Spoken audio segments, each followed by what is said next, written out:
So hi guys, welcome back to my YouTube channel जिसका नाम है स्टडी इकोनॉमिक्स विथ मी। और आज हम लोग इंडियन इकोनॉमिक डेवलपमेंट के कुछ इंपॉर्टेंट डेट्स, जो कि बहुत ही इंपॉर्टेंट होता है एग्जामिनेशन के लिए पॉइंट ऑफ व्यू से, क्योंकि डेट्स का ही खेल है इंडियन इकोनॉमिक डेवलपमेंट में। और आप लोगों में से बहुत से लोग होंगे जिनको ये डेट्स याद नहीं रहते होंगे, तो मेरा काम है इसे आसान बनाना। तो कुछ इंपॉर्टेंट डेट्स है, प्लीज़ आप इसको अपने कॉपी में लिख लो और एग्जाम से पहले उसको रिवाइज कर लेना। सबसे पहले है पॉइंट आता है 1757 को क्या हुआ था। तो भैया 1757 को बैटल ऑफ प्लासी हुआ था। क्या हुआ था भैया? हाँ तो भैया क्या हुआ था? Battle of Plassey. Battle of Plassey हुआ था। और ये ब्रिटिशर्स कब आए थे भारत में? तो ब्रिटिशर्स आए थे, यहाँ मैं लिख देता हूँ, ब्रिटिशर्स कब आए थे? 1757 में आए थे। और कब तक रूल किए थे? 1947 तक। तकरीबन कितने साल का था? 190 ईयर्स था। लेकिन बुक में जो है 2 सेंचुरीज लिखता है, तो कंफ्यूज नहीं होना है हम लोग को। 190 ईयर्स हो गया। फिर हम लोग को जानना है कि 1850 में क्या हुआ था? इंडियन रेलवेज का इंट्रोडक्शन हुआ था। 1850 में क्या हुआ था? Introduction of railways. Indian railways का उस दिन इंट्रोडक्शन हुआ था। और पहला रेलवे कब चला था? 1853 में। तो ये भी याद रखना है हम लोग को। तो ये भी मैं लिख दे रहा हूँ, आप लोग अपने मेरे साथ पॉइंट आउट लिखते चलो। 1853 में भैया क्या हुआ था? तो 1853 में हुआ था पहला फर्स्ट ट्रेन चला था। कहाँ से चला था भैया? तो ये चला था बॉम्बे से थाने के बीच में। कहाँ से? Bombay to Thane, not Goa, Bombay to थाने।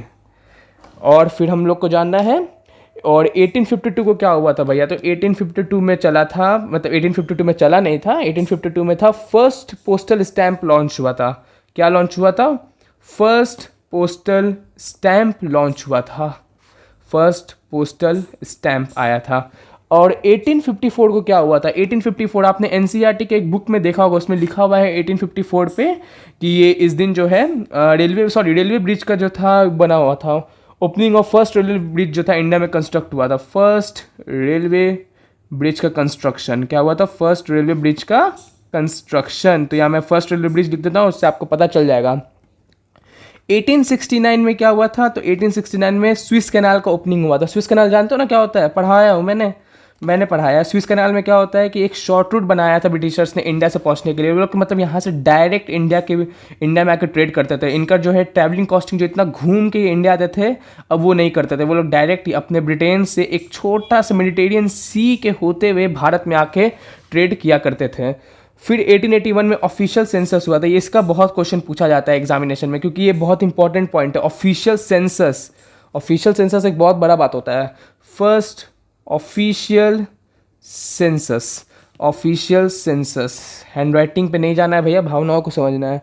1997 में क्या हुआ था? TISCO, Tata iron and steel industry, book में लिखा हुआ है टिस्को फॉर्म हुआ था। Tata iron and steel industries. और फिर 1921 में क्या था? ईयर ऑफ ग्रेट डिवाइड था, जो कि था first phase of demographic condition. तो 1921 क्या था? ईयर ऑफ ग्रेट डिवाइड, जो कि था पहला डेमोग्राफिक कंडीशन। फर्स्ट फेज में हम लोग आ गए थे। कहाँ आ गए थे भैया? फर्स्ट फेज में जो है हम लोग आ चुके थे डेमोग्राफिक कंडीशन के। Demographic condition. फिर और 1935 में आरबीआई का फॉर्म हुआ था। RBI, reserve bank of India जो है ना, आरबीआई का एक एक्ट होता है। आरबीआई एक्ट जो था 1934 था, लेकिन आरबीआई का फाउंड हुआ था 1 अप्रैल 1935। तो मैं यहाँ पे नॉर्मल आरबीआई लिख दे रहा हूँ, ठीक है। अब हम लोग आगे देखते हैं, और कुछ हम लोग जानते हैं अब कॉलोनियल रूल का। ये तो कुछ इंपॉर्टेंट डेट्स हो गए फर्स्ट चैप्टर के। अब देखते हैं हम लोग यहाँ पर कॉलोनियल रूल में, बिफोर कॉलोनियल रूल में हमारे इंडिया में कितने % लोग एग्रीकल्चर पे डिपेंड करते थे? कम ऑन, याद होगा आपको। कॉलोनियल रूल से पहले इंडिया में जो एग्रीकल्चर के ऊपर डिपेंडेंसी था वो कितना था? 85%। किस पे? एग्रीकल्चर पे। 85% ऑन एग्रीकल्चर।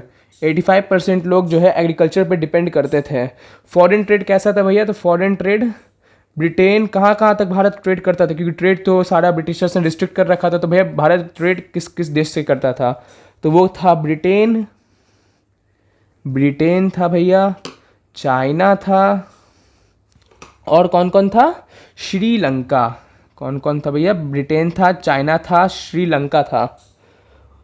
और फिर 1921 से पहले बर्थ रेट भी कितना था हम लोग का? बहुत हाई था। क्या बोला मैंने?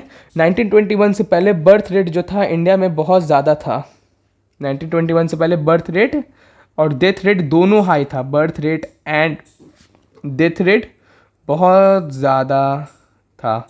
लिटरेसी रेट भैया कितना था, तो लिटरेसी रेट था मेल का बहुत ज़्यादा कम था। लिटरेसी रेट मेल का जो था वो था 16%।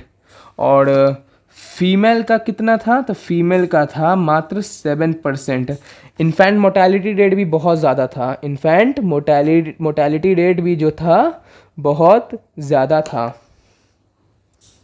इन्फेंट मोर्टेलिटी रेट कितना था, तो इन्फेंट मोर्टेलिटी रेट तो इन्फेंट मोर्टेलिटी रेट कितना था, तो इन्फेंट मोर्टेलिटी रेट था 218 पर थाउजेंड, यानी 1000 बच्चों में से 218 बच्चों की मौत हो जाना बिना 1 साल कंप्लीट किए हुए। तो इन्फेंट मोर्टेलिटी रेट भी बहुत ज़्यादा था।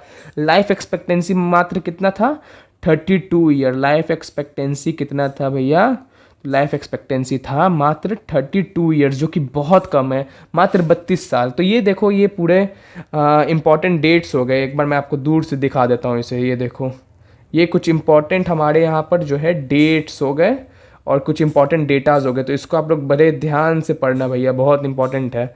क्या क्या है, तो 1757 में बैटल ऑफ प्लासी हुआ था। ब्रिटिशर्स कब आए थे भारत में, 1757 में आए थे। और कब तक रूल किए थे, 1757 से 1947, तकरीबन 190 ईयर्स। 1850 में रेलवे का इंट्रोडक्शन हुआ था। 1853 में पहला ट्रेन चला था फ्रॉम बॉम्बे टू थाने। 1852 में पहला पोस्टल स्टैम्प था। 1854 में फर्स्ट रेलवे ब्रिज था। 1869 में स्विस कैनाल का ओपनिंग हुआ था। 1881 में फर्स्ट ऑफिशियल सेंसस हुआ था। 1907 में टिस्को कंपनी का फॉर्मेशन हुआ था। 1921 ईयर ऑफ ग्रेट डिवाइड था, जहां से हम लोग का first phase demographic condition start हुआ था। 1935 में आरबीआई फाउंड हुई थी। और कॉलोनियल रूल से पहले इंडिया में 85% लोग एग्रीकल्चर पर डिपेंड करते थे। Foreign trade basically Britain, China और श्रीलंका तक था। 1921 में बर्थ रेट और डेथ रेट भी बहुत ज़्यादा था। लिटरेसी रेट मेल का 16% था, फीमेल का 7% था। इन्फेंट मोर्टेलिटी रेट 218 पर थाउजेंड था, यानी 1000 बच्चों में से 218 बच्चों की मौत हो जाती थी फर्स्ट ईयर बिना कंप्लीट किए हुए। और लाइफ एक्सपेक्टेंसी कितनी थी, मात्र 32 ईयर्स। तो ये कुछ इंपॉर्टेंट डेट्स है जो आपको काम आएंगा। तो उम्मीद करता हूँ आपको ये इन्फॉर्मेशन और ये वीडियो अच्छा लगा होगा। So thank you for watching this video.